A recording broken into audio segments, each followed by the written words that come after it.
Nothing can be more frustrating when you sit down to watch one of your favorite programs on IPTV Smarters Pro App and you run into issues streaming it. Well, in today's tech video, I'm going to show you how to fix IPTV Smarters Pro if it isn't working on your Android TV.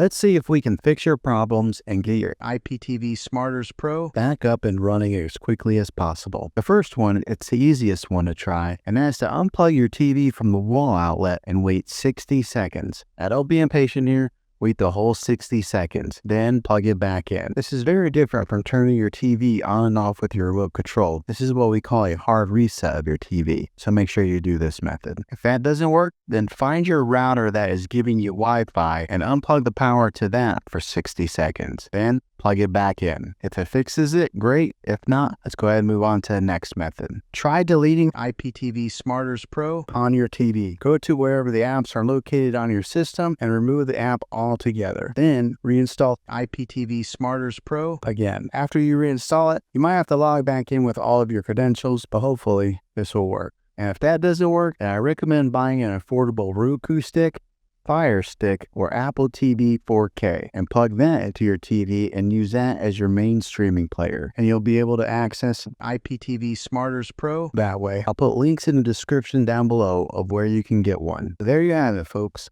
If this video was helpful, go ahead and click a thumbs up on it.